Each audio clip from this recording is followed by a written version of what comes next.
дейсің дейді. Мен айтам да, мен қазір көрермендерім, уже залда отыратын көрермендерім 50+.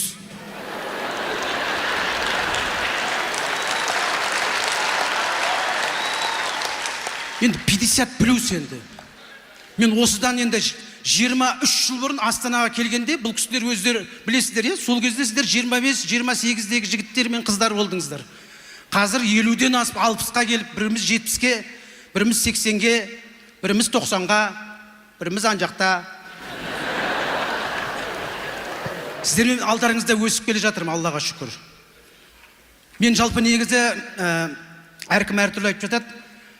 Біз қазір, мен қазір басыма операция жасағасын ба, негізі біз қазір жалғыз мен емес, бір память деген. Қазір бәріміздің көбіміздің память жоқ.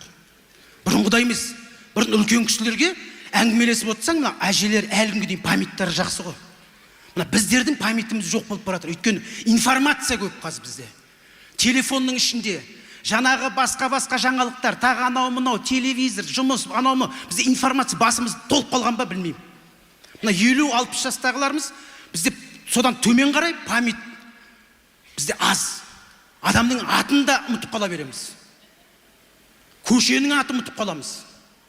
Өзің қай ауылда туылғанын ұмытып қалатындар бар ғой.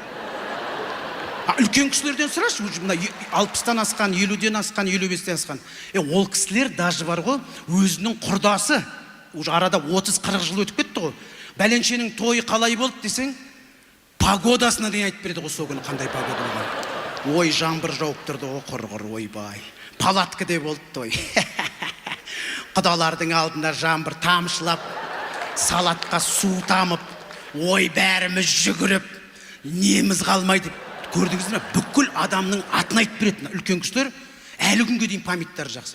Қазір біздер мысалы үшін бір 45-50-ге келіп қалған кісілер болса, папа қайдан келдің? Тойдан келдім дейді.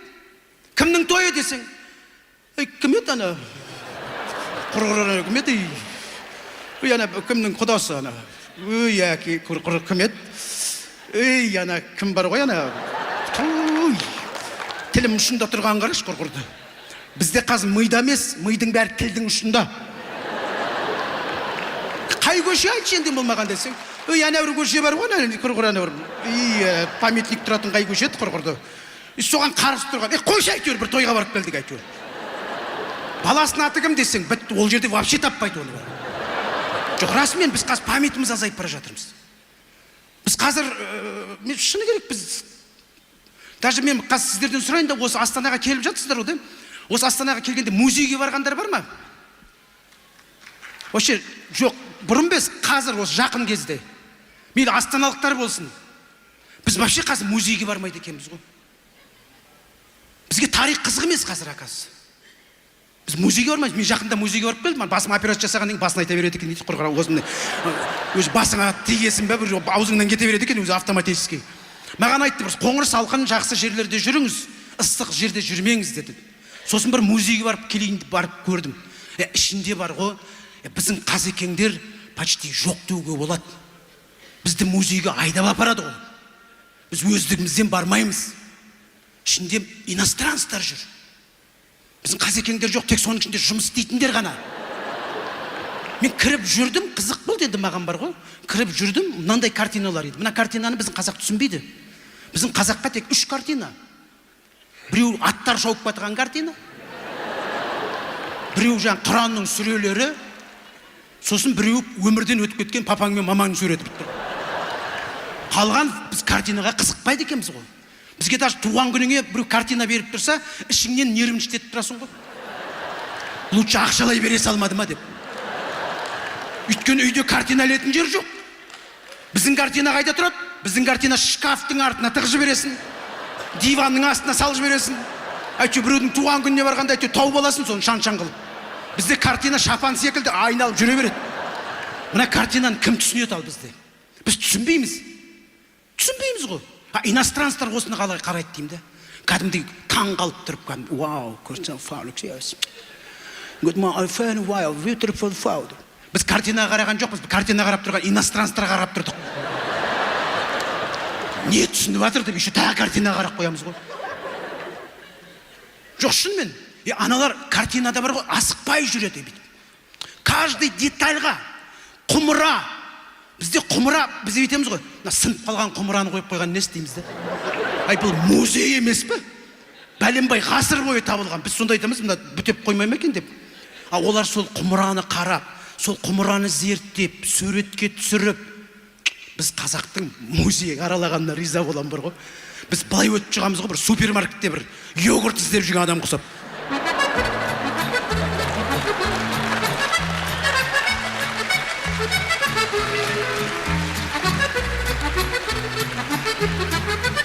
Супермаркетте хотя бы тоқтап ценасын қарайсың ғой.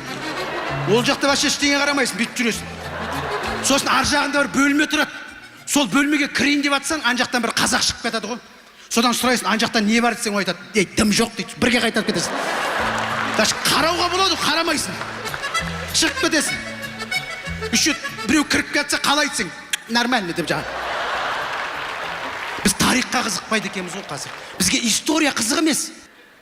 Біз кредит алуды оққа тұратын халықпыз бар ғой. Біз кредитті қай кезде аламыз? Біз киім алу үшін алмаймыз, тамақ алу үшін алмаймыз. Ұлды үйлендіргенде, қызды ұзатқанда аламыз ғой. Кредитті сол кезде аламыз бар ғой. Біз алып аламыз да, сосын төлейтін уақыт келгенде қысылмаймыз ғой. Ана бізде КВН-да Ярослав Милёхин деген жігіт білесіңдер ғой, Ярик. Сол мен бірге жүрем ғой. Кредит алса, яғни 3 күн қалған кезде кредит төлеудің уақыты жақындаған түрінен білем ғой. Что случилось десем? Да, кредит там завтра. Ну, нормально, закрой, что-нибудь придумай. Менде де кредит бар.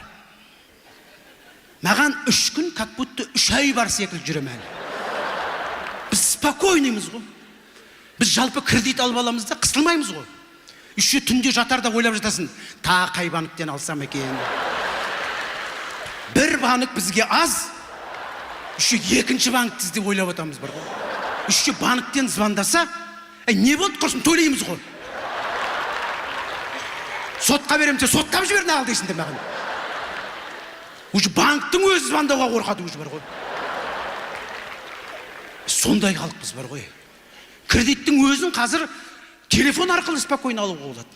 Арға телефонмен қазір мынандай шығыпты, мен соған таң қалам. Ана ішінде бір круг болады, басыңды бүйтіп айналдырып отырады екенсің. Бүйтіп айналдырасың бүйтіп.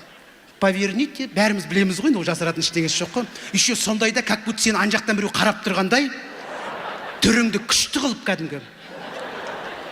Модельный түр жасап, бүйтіп айналдырасың ғой кәдімгі.